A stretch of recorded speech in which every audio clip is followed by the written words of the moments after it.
നമസ്കാരം പ്രിയപ്പെട്ട വിദ്യാർത്ഥികളെ.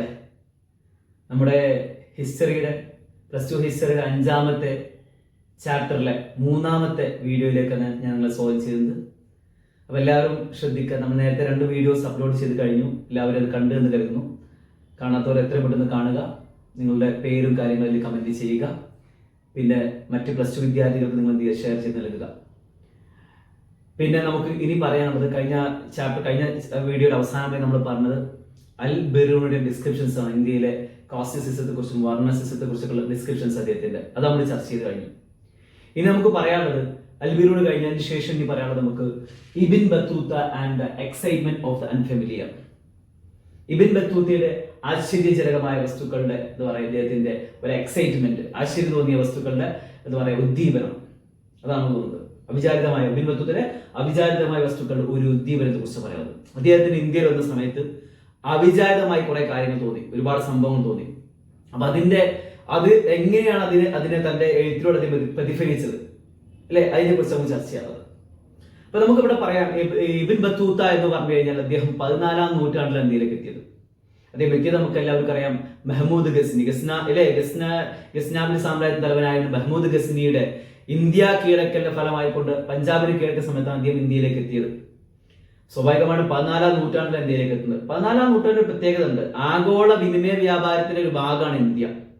കച്ചവടം അന്ന് ലോക കച്ചവട ഭാഗത്തിന്റെ ഏറ്റവും വലിയൊരു പ്രധാനപ്പെട്ട ഒരു കേന്ദ്രം ഇന്ത്യയായിരുന്നു. ഞാൻ പഠിച്ചിട്ടുണ്ടൊക്കെ. അപ്പോ സ്വാഭാവികമായിട്ട് ഇവിടെ പറയുന്നുണ്ട് എന്താണ്, കിഴക്ക് ചൈന മുതൽ വടക്കു പടിഞ്ഞാറ് ആഫ്രിക്ക വരെയും പടിഞ്ഞാറ് യൂറോപ്പ് വരെയും വ്യാപിച്ചു കിടക്കുന്ന വിസ്തൃതമായ ഒരു വലിയൊരു കച്ചവട പ്രദേശമാണ്. ഈ കച്ചവട പ്രദേശങ്ങളിലൊക്കെ ആര് സന്ദർശിക്കണം? നമ്മുടെ ഇബിൻ ബത്തൂത്ത, നമ്മുടെ ഈ കഥാപാത്രം സന്ദർശിക്കുന്നത്.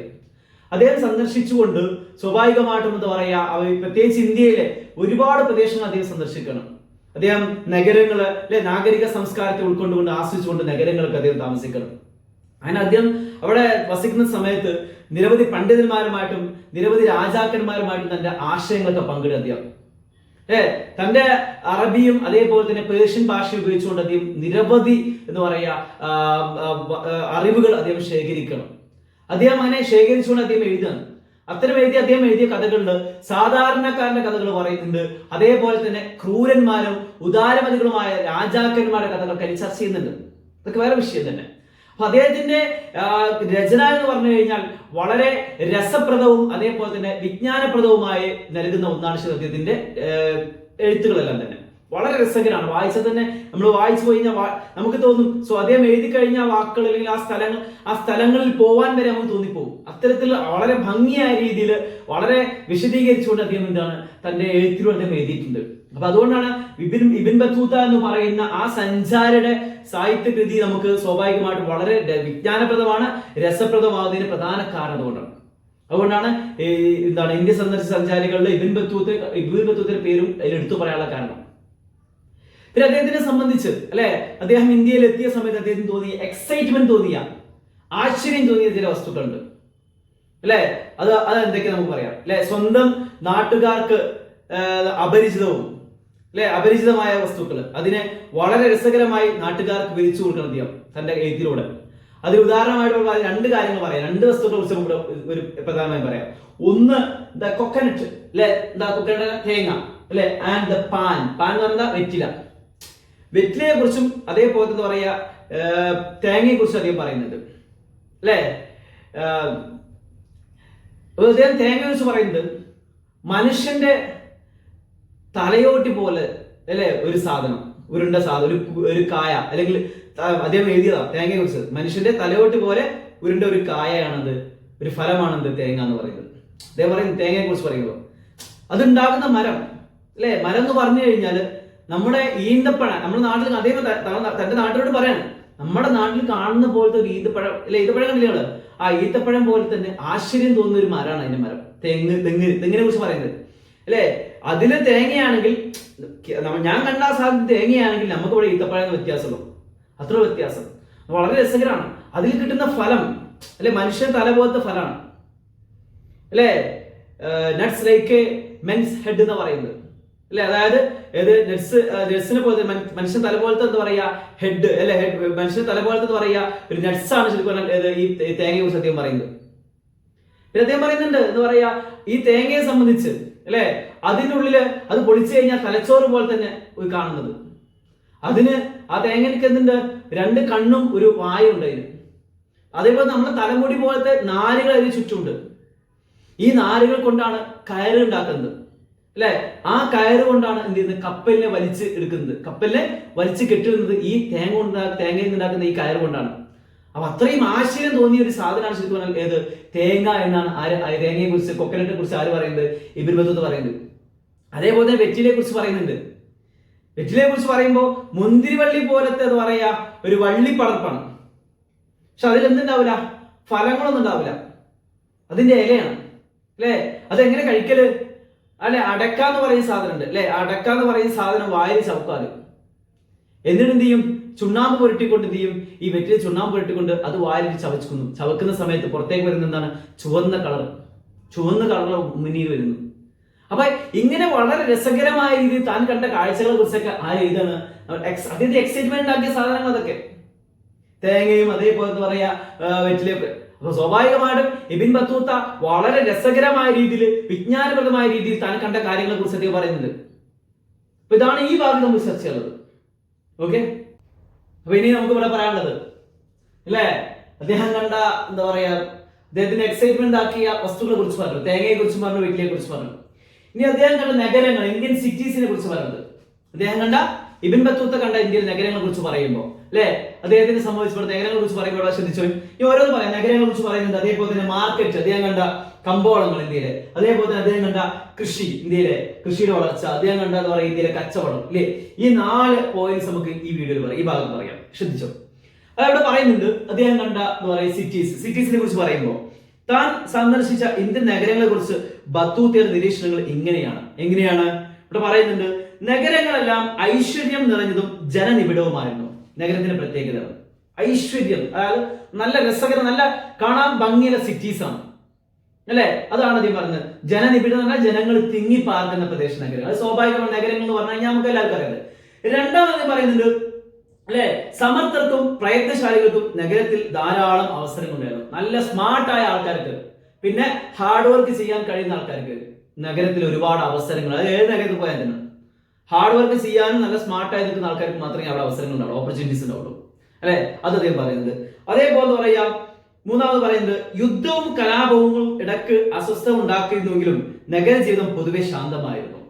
യുദ്ധങ്ങളും കലാപങ്ങളൊക്കെ ഉണ്ടെങ്കിൽ തന്നെ നഗരത്തിലെ ജീവിതം മറ്റുള്ളതിനെ അപേക്ഷിച്ച്, ഗ്രാമത്തിലെ ജീവിതത്തെ അപേക്ഷിച്ച് കുറച്ചൊക്കെ പൊതുവെ ശാന്തമായിരുന്നു എന്ന് അദ്ദേഹം പറയുന്നുണ്ട്. പിന്നെ അദ്ദേഹം പറയുന്നത് നാലാമതായി പറയുന്നുണ്ട്, എന്താണ് ഞാൻ പറയുന്നത്, നാലാമതായി പറയുന്നത് അതായത് കമ്പോളങ്ങൾ വിവിധതരം ഉൽപ്പന്നങ്ങൾ കൊണ്ട് നിറഞ്ഞതെന്ന് പറയുന്നത് അല്ലെ. അവിടുത്തെ മാർക്കറ്റ്, നഗരത്തിലെ മാർക്കറ്റ് അല്ലെ, അങ്ങാടിയെ കുറിച്ച് പറയുന്നുണ്ട്. വിവിധതരം ധാരാളം ഉൽപ്പന്നങ്ങൾ മാർക്കറ്റ്, ഒരുപാട് പല പ്രദേശങ്ങളിൽ ഉൽപ്പന്നങ്ങൾ ഉണ്ടായിരുന്നു. പിന്നെ അതേപോലെ തന്നെ തെരുവുകൾ, നഗരങ്ങളിലെ തെരുവുകളെല്ലാം തന്നെ നല്ല തിരക്കേറിയത്, ജനനിബിഡം തന്നെ പറയാം, തിരക്കേറിയതെന്ന് പറയുന്നത്. പിന്നെ അതേപോലെ പറയാം ധാരാളം ജനസംഖ്യയുള്ളതും വിശാലവുമായ 2 നഗരങ്ങളെ കുറിച്ച് അദ്ദേഹം എടുത്തു പറയുന്നുണ്ട്. അത് ഏതൊക്കെ നഗരങ്ങളാണ്? ഒന്ന് ഡൽഹിയെ കുറിച്ച് പറയുന്നുണ്ട്, മറ്റൊന്ന് മഹാരാഷ്ട്രയിലെ ദൗലത്താബാദ്. ഈ 2 പ്രദേശങ്ങളെ കുറിച്ച് അദ്ദേഹം എടുത്തു പറയുന്നുണ്ട്. ഡൽഹിയെ കുറിച്ചും, അതായത് ഒരുപാട് ജനനിബിഡമായ പ്രദേശങ്ങൾ, നല്ല ആളുകളുള്ള, നല്ല കച്ചവടം നടക്കുന്ന അല്ലെ, നല്ല സാംസ്കാരിക കേന്ദ്രങ്ങളായിട്ട് ഡൽഹിയെ കുറിച്ച് പറയുന്നുണ്ട്. അതേപോലെ ഇന്നത്തെ മഹാരാഷ്ട്രയിലെ ദൗലത്താബാദിനെ കുറിച്ചും അദ്ദേഹം പറയുന്നത്. ഇതാണ് അദ്ദേഹം കണ്ട നഗരങ്ങളെ കുറിച്ച് പറയുമ്പോൾ. ഇനി അദ്ദേഹം കണ്ട മാർക്കറ്റ്സ്, കമ്പോളങ്ങളെ കുറിച്ച് പറയുന്നത് ഇവിടെ പറയുന്നത്, ബത്തൂത്ത നൽകുന്ന വിവരം അനുസരിച്ച് നഗര കമ്പോളങ്ങൾ സാമ്പത്തിക വിനിമയത്തിന് മാത്രമല്ല സാംസ്കാരിക പ്രവർത്തനങ്ങളുടെ കേന്ദ്രങ്ങളായിരുന്നു. വെറും കച്ചവടം മാത്രം നടക്കുന്ന സ്ഥലമല്ല നഗരങ്ങൾ എന്ന് പറഞ്ഞാൽ. കമ്പോളം എന്ന് പറഞ്ഞാൽ, നഗരത്തിലെ കമ്പോളം എന്ന് പറഞ്ഞാൽ, മാർക്കറ്റ് എന്ന് പറഞ്ഞാൽ, അങ്ങാടി എന്ന് പറഞ്ഞു കഴിഞ്ഞാൽ വെറും കച്ചവടം മാത്രമല്ല, അത് സാംസ്കാരിക കേന്ദ്രം. സാംസ്കാരിക എന്നാൽ കലാപരമായ കാര്യങ്ങൾ, സംഗീതം, കാര്യങ്ങളൊക്കെ നടക്കുന്ന ഒരു കേന്ദ്രം കൂടിയായിരുന്നു ഇത് കമ്പോളങ്ങൾ. ഇവിടെ പറയുന്നുണ്ട് എന്താണ്, മിക്ക കമ്പോളങ്ങളിലും പള്ളിയും അമ്പലവും ഉണ്ടായിരുന്നു അല്ലെ. അതിൽ പലതിലും നർത്തകർ, സംഗീതജ്ഞർ തുടങ്ങിയവർക്ക് കലാപ്രകടനങ്ങൾ നടത്താൻ ആവശ്യമായ സ്ഥലവും സൗകര്യവും ഒരുക്കിയിരുന്നു. അത് ഞാൻ പറയുന്നത്. അത് പല പല അങ്ങാടിയിലും എന്തുണ്ട്, പള്ളിയുണ്ട്, അമ്പലമുണ്ട്. എന്നാ ഈ പള്ളിയുടെ അമ്പലത്തിൽ പറ്റിയ ആരാധന മാത്രമല്ല, അവിടങ്ങളിലെ പ്രകടനം നടത്തുന്ന ആൾക്കാർക്ക് സ്ഥലം പ്രത്യേകം വെച്ചിട്ടുണ്ട്. നൃത്തം ചെയ്യാനും അല്ലെ അതേപോലെ തന്നെ സംഗീതം അല്ലെ ആസ്വദിക്കാനൊക്കെ ഉള്ള സ്ഥലങ്ങൾ അവിടെ പ്രത്യേകമായി ഒരുക്കി വെച്ചിരുന്നു. ഇതാണ് ഇതിനെ കുറിച്ച് പറയുന്നത്, നഗരങ്ങളെ കുറിച്ച് പറയുമ്പോൾ. ഇനി അടുത്ത് പറയുന്ന ഇവിടുത്തെ കൃഷിയെ കുറിച്ചാണ് അല്ലെ അദ്ദേഹം പറയുന്നത് അല്ലെ ബത്തൂത്ത് നൽകുന്ന വിവരങ്ങളുടെ അടിസ്ഥാനത്തിൽ അല്ലെ നമ്മുടെ കൃഷി എന്ന് പറയുന്നത് സ്വാഭാവികമായിട്ട് അദ്ദേഹം പറയുന്ന വിവരങ്ങൾ കൃഷിയെ കുറിച്ച് പറയുമ്പോൾ അദ്ദേഹം പറയുന്നതാണ് ഇന്ത്യയിലെ കൃഷി വളരെ ഉൽപാദനക്ഷമമായിരുന്നു, നല്ല എഫക്റ്റീവ് ആയിട്ടുള്ള പ്രൊഡക്ടിവിറ്റി ഉള്ള ഒന്നായിരുന്നു ശരിക്കും ഇന്ത്യയിലെ കൃഷി എന്ന് പറഞ്ഞു കഴിഞ്ഞാൽ. നല്ല ഉൽപാദനക്ഷമത ഉണ്ടായിരുന്നായിരുന്നു ഇന്ത്യയിലെ കൃഷി എന്ന് പറയുന്നത്. അതേപോലെ തന്നെ മണ്ണ് നല്ല ഫലഭൂയിഷ്ഠത ഉള്ളതായിരുന്നു. മണ്ണ് നല്ല മണ്ണാണ്, എന്തും കൃഷി ചെയ്യാൻ പറ്റിയ മണ്ണായിരുന്നു എവിടെ ഉണ്ടായിരുന്നത്, ഇന്ത്യയിൽ ഉണ്ടായിരുന്നത്. അത് അതേപോലെ കൃഷിയെ കുറിച്ച് പറയുന്നത്. അതേപോലെ തന്നെ കൃഷി നിലങ്ങൾ പൊതുവെ വർഷത്തിൽ 2 പ്രാവശ്യം കൃഷി ചെയ്യുന്ന ഇരുപ്പവയായിരുന്നു. അതായത് ഈ കൊല്ലത്തിൽ 2 പ്രാവശ്യം എന്തായാലും ഇതും കൃഷി ചെയ്തിരിക്കുക. അപ്പൊ അങ്ങനത്തെ കൃഷി നിലങ്ങൾ. അപ്പൊ കൃഷി ഒഴിച്ച് മെയിൻ സാമ്പത്തിക മാർഗം എന്ന് പറഞ്ഞു കഴിഞ്ഞാൽ, വരുമാന മാർഗം എന്ന് പറഞ്ഞു കഴിഞ്ഞാൽ എന്തിനാണ്, കൃഷി തന്നെയായിരുന്നു എന്ന് അദ്ദേഹം പറയുന്നത് അല്ലെ. പിന്നെ ഇതാണ് അദ്ദേഹം ഇതിനെ കുറിച്ച് പറയുമ്പോൾ, കൃഷിയെ കുറിച്ച് പറയുമ്പോൾ. ഇനി അവസാനമായി പറയുന്നതാണ് കച്ചവടം അല്ലെ. ഇന്ത്യയിലെ കച്ചവടത്തെ കുറിച്ച് നമുക്കറിയാം, ആഗോള വിനിമയത്തിന്റെ ഭാഗമായിരുന്നു 14ാം നൂറ്റാണ്ടിൽ ഇന്ത്യ, നമുക്ക് എല്ലാവർക്കും അറിയാം അല്ലെ. കൃഷിയെ കുറിച്ച് പറയുമ്പോൾ അദ്ദേഹം പറയുന്നത് ഏഷ്യയിലെ മറ്റു രാജ്യങ്ങളുമായിട്ട് ഇന്ത്യക്ക് നല്ല കച്ചവട ബന്ധം ഉണ്ടായിരുന്നു. ഏഷ്യയിലെ മറ്റു രാജ്യങ്ങളുമായിട്ട് ഇന്ത്യക്ക് നല്ല കച്ചവടം ഉണ്ടായിരുന്നു എന്ന് പറയുന്നത്. പിന്നെ ഇന്ത്യൻ ഉൽപ്പന്നങ്ങൾക്ക് ആവശ്യക്കാർ ഭയങ്കര ഡിമാൻഡുള്ള ഉൽപ്പന്നങ്ങളാണ് ഇന്ത്യൻ ഉൽപ്പന്നങ്ങൾ. നമ്മൾ ചെറിയ ക്ലാസ്സിലൊക്കെ പഠിച്ചിട്ടുണ്ട്, ഡെക്കാൻ മസ്ലിൻ, ബംഗാൾ കാലിക്കോ, അങ്ങനത്തെ ഉൽപ്പന്നങ്ങൾ ഇന്ത്യയിലെ പഴയ കാലത്ത് പ്രാചീന ഉൽപ്പന്നങ്ങളാണ്. ഭയങ്കര ഡിമാൻഡുള്ള ഉൽപ്പന്നങ്ങൾ ഇന്ത്യയുടെ ഉൽപ്പന്നങ്ങൾക്ക് എന്ന് പറയുന്നത്. പിന്നെ ഇവിടെ പറയുന്നു ഏഷ്യയിലെ മറ്റു രാജ്യങ്ങൾക്ക് ഇന്ത്യൻ കരകൗശല വസ്തുക്കളുടെ പ്രത്യേക താല്പര്യവും കച്ചവടക്കാരെയും വലിയ സമ്പന്നരാക്കി. ഇന്ത്യയിലെ ഹാൻഡിക്രാഫ്റ്റ് പ്രോഡക്റ്റുകൾക്ക്, ഹാൻഡ് മെയ്ഡ് പ്രോഡക്റ്റുകൾക്ക് ഭയങ്കര ഡിമാൻഡ് ആയിരുന്നു ഏഷ്യയിലെ പല രാജ്യങ്ങളിലായിരുന്നു. അപ്പൊ സ്വാഭാവികമായിട്ടും അത് കച്ചവടം ചെയ്തുകൊണ്ട് കച്ചവടക്കാർ സമ്പന്നരായി എന്ന് പറയുന്നുണ്ട്. പിന്നെ അതേപോലെ പറയുന്നതാണ് ഇന്ത്യൻ വസ്ത്രങ്ങൾക്ക്, പ്രത്യേകിച്ച് ഇന്ത്യൻ വസ്ത്രങ്ങളെ കുറിച്ച് പറയുന്നത് കോട്ടൺ, സിൽക്ക്, മസ്ലിൻ, സാറ്റിൻ എന്നിവയ്ക്ക് വൻ ഡിമാൻഡ് ആയിരുന്നു. ഇന്ത്യയിലെ വസ്ത്രങ്ങൾക്ക് ഒക്കെ ഹാൻഡ്ലൂം അല്ലെങ്കിൽ ഹാൻഡിക്രാഫ്റ്റ് പ്രോഡക്ട്സ് ആണ്. അപ്പോ ഇത്തരം വസ്ത്രങ്ങൾക്ക് വൻ ഡിമാൻഡ് ആയിരുന്നു. ഇതൊക്കെയാണ് ശരിക്കും പറഞ്ഞാൽ അദ്ദേഹം ഇന്ത്യയിൽ കണ്ട കാര്യങ്ങൾ. അദ്ദേഹം ഇന്ത്യയിൽ കണ്ട ഇന്ത്യൻ സിറ്റീസിനെ കുറിച്ച് പറഞ്ഞു, നഗരങ്ങളെ കുറിച്ച് പറഞ്ഞു, ജനനിബിഡമാണെന്ന് അദ്ദേഹം പറഞ്ഞു അല്ലെ. ഒരു സമാധാനപരമായ ഒരു അന്തരീക്ഷം അദ്ദേഹത്തിലുള്ളത്. രണ്ടാമത് മാർക്കറ്റ്, അങ്ങാടി. അങ്ങാടി എന്ന് പറഞ്ഞാൽ വെറും കച്ചവട കേന്ദ്രം മാത്രമല്ല, എന്താണ് സാംസ്കാരിക കേന്ദ്രം കൂടിയാണ് അല്ലെ. കലാപരമായ കാര്യങ്ങൾക്കൊക്കെ പ്രാധാന്യം കൊടുക്കുന്ന സ്ഥലം കൂടിയാണ് എന്ത്, മാർക്കറ്റ് എന്ന് പറയുന്നത്. മൂന്നാമത് കൃഷി എന്ന് പറയുന്നുണ്ട് അല്ലെ. കൃഷി എന്ന് പറഞ്ഞു കഴിഞ്ഞാൽ ഇവിടെ പ്രൊഡക്ടിവിറ്റി, നല്ല ഉൽപാദനക്ഷമതയുള്ള ഇന്ത്യയിലെ കൃഷി എന്ന് പറഞ്ഞു കഴിഞ്ഞാൽ ധാരാളം ഉൽപ്പന്നങ്ങൾ ഉണ്ടാക്കിയത് കൃഷിയിലൂടെ മാത്രം. എന്ന് പറയാം, അവിടെ കൃഷിയിൽ വർഷത്തിൽ 2 പ്രാവശ്യം കൃഷി ചെയ്യുന്നുണ്ട്. പിന്നെ അവിടുത്തെ മണ്ണ് നല്ല ഫലഭൂഷണ മണ്ണാന്ന് പറയുന്നുണ്ട്. പിന്നെ അതേപോലെ തന്നെ അവസാനം അദ്ദേഹം കച്ചവടത്തെ കുറിച്ച് പറയുന്നത് അല്ലെ.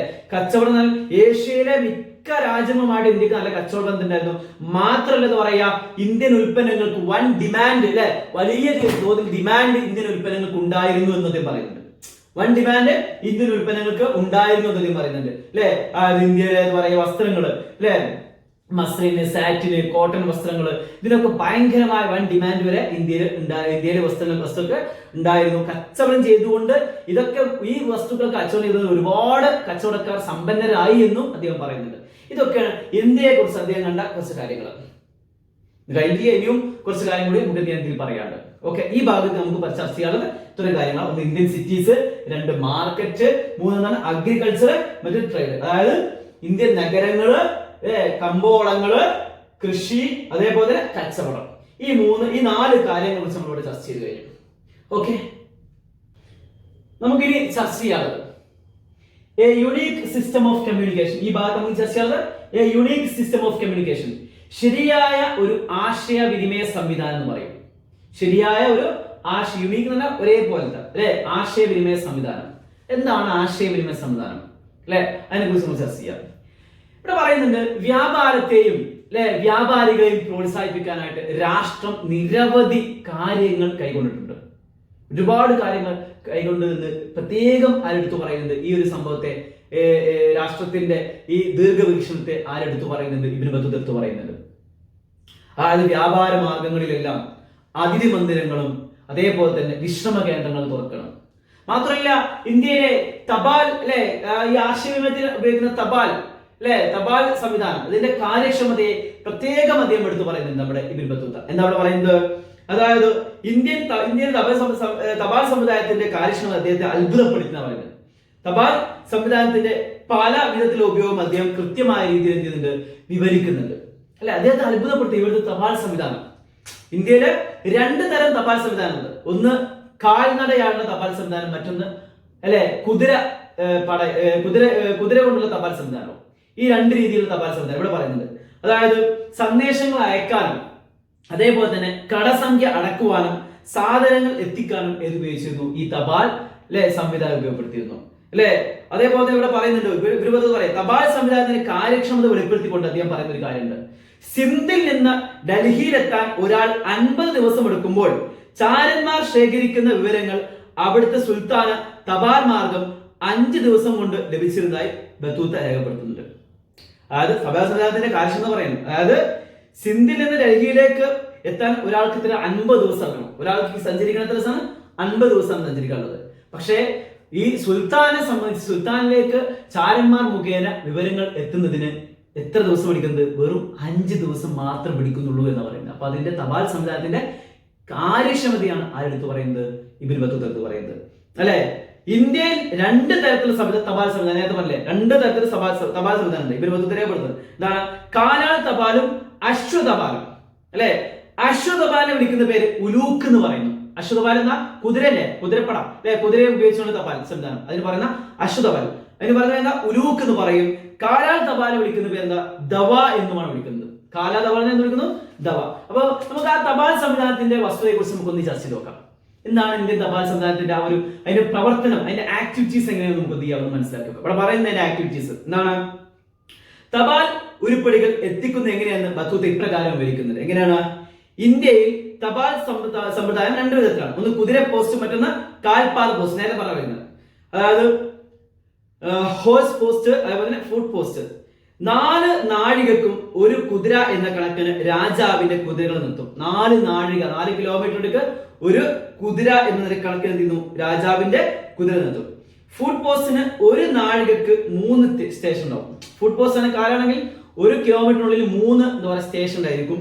അതേപോലെ എന്താ പറയാ, ഓരോ സ്റ്റേഷനിലും നിർമ്മിച്ചുള്ള പന്തലിൽ ഓടാൻ തയ്യാറായി നിൽക്കുന്ന ആൾക്കാരുണ്ടായിരിക്കും. ഏത്? ഫുട് പോസ്റ്റിൽ 1 കിലോമീറ്ററിനുള്ളിൽ 3 സ്റ്റേഷൻ ഉണ്ടാവും. അപ്പോൾ അതിൽ ഓടാൻ റിലേ പോലെ തന്നെ ഓടാൻ തയ്യാറായി നിൽക്കുന്ന ആൾക്കാരെ ഉണ്ടായിരിക്കും. അല്ലെ, അവരുടെ കയ്യിൽ 2 മുഴം നീളമുള്ള അറ്റത്ത് മണി കെട്ടിയ ഒരു ദണ്ടുണ്ടായിരിക്കും. ശബ്ദം അല്ലെ, ആ ശബ്ദം ഉണ്ടാക്കുക. ഈ ദണ്ടിന് ശബ്ദം വരുമ്പോൾ തന്നെ അറിയാം ഓടാൻ അടിയായി നിൽക്കുക. റിലേ പോലെ തന്നെ ഓടാൻ അടിയായി നിൽക്കുന്ന സംഭവിക്കും. അങ്ങനെ നഗരത്തിൽ നിന്നും സന്ദേശവാഹകൻ പുറപ്പെടുമ്പോൾ അയാളുടെ കയ്യിൽ ഒരു കത്തും മറുകൈയിൽ ദണ്ടും ഉണ്ടായിരിക്കും. മണി കിടുക്കിക്കൊണ്ട് കഴിയുന്നത്ര വേഗത്തിലായിരിക്കും ഇയാൾ ഓടുക. അങ്ങനെ ശബ്ദം ഉണ്ടാക്കിക്കൊണ്ട് ഓടുക. അപ്പൊ ആ ശബ്ദം കേൾക്കുമ്പോൾ തന്നെ ആ സ്റ്റേഷനിൽ ഇരിക്കുന്ന മനസ്സിലാവും അടുത്ത സന്ദേശം വരുന്നുണ്ടെന്ന്. അപ്പൊ അയാൾ എന്ത് ചെയ്യും? റെഡി ആയി നിൽക്കും. അല്ലെ, ഇയാൾ എത്താൻ വേണ്ടി ആ ദണ്ടിൽ ശബ്ദം കേൾക്കുമ്പോൾ തന്നെ അല്ലെ, അങ്ങനെ ഓടുന്നു. അപ്പൊ കഴിയുന്നത്ര വേഗം പന്തിൽ ഓടാൻ നിൽക്കുന്ന ആൾ മണി കിലുക്കം കേട്ടാൽ ഉടൻ തന്നെ തയ്യാറായി നിൽക്കും. സന്ദേശം കൊണ്ടുവരുന്ന ആൾ പന്തലിൽ എത്തിയ ഉടനെ അയാളിൽ നിന്നും കത്ത് വാങ്ങി പന്തലിൽ തയ്യാറായി നിൽക്കുന്ന ആൾ അതിവേഗത്തിൽ ഓടാൻ തുടങ്ങും. അടുത്ത സ്റ്റേഷനിൽ അയാൾ എത്തുന്നു. ഈ പ്രക്രിയ ലക്ഷ്യസ്ഥാനത്ത് കത്തെത്തുന്നത് വരെ തുടരുമെന്നാണ് പറയുന്നത്. അപ്പൊ നിങ്ങൾക്ക് ഇതിന് മനസ്സിലാക്കാനുള്ള കാര്യം എന്താണ്? തപാൽ സംവിധാനത്തെ കുറിച്ച് പറയുന്നത് അദ്ദേഹം വളരെ കാര്യക്ഷമമായി 2 തരം തപാൽ കാലാൾ പോസ്റ്റും പിന്നെ മറ്റൊന്നാണ് ഹോഴ്സ് പോസ്റ്റും അല്ലെ, കുതിര പോസ്റ്റും. അപ്പൊ ഈ 2 പോസ്റ്റിനെ കുറിച്ച്, അപ്പൊ മറ്റേതാണെങ്കിൽ എന്താ പറയാ, കുതിര പോസ്റ്റിനാണെങ്കിൽ എന്താ പറയാ, ഒരു 4 നാഴികക്ക് 4 കിലോമീറ്റർ ദൂരെയായിട്ടാണ് ഒരു കുതിര ഉണ്ടാവും. ഒരു കുതിര ഓടുന്നത് 4 കിലോമീറ്റർ ആണ് അല്ലെ. അത് കഴിഞ്ഞാൽ പിന്നെ കാലാൾ പോസ്റ്റ് ആണെങ്കിലോ 1 നാഴികക്കകത്ത് 3 സ്റ്റേഷൻ ആയിരിക്കും. ആ കാലാൾ പോസ്റ്റിന്റെ വിശദീകരിച്ചു അല്ലെ. അയാളുടെ കയ്യിൽ സന്ദേശം ഉണ്ടായിരിക്കും, പിന്നെ കയ്യിൽ എന്താ ഒരു ദണ്ട് ഉണ്ടായിരിക്കും, അതിന്റെ അറ്റത്ത് ഒരു മണിയുടെ ശബ്ദം അല്ലെ. ആ ശബ്ദം വെച്ചിട്ട് ഇയാൾ വേഗത്തിൽ ഇങ്ങനെ ഓടിക്കൊണ്ടിരിക്കും. ആ ശബ്ദം എന്ത് ചെയ്യുന്നു? അടുത്ത ആൾ കേൾക്കുമ്പോൾ അയാൾ ഓടാൻ തയ്യാറായി നിൽക്കും.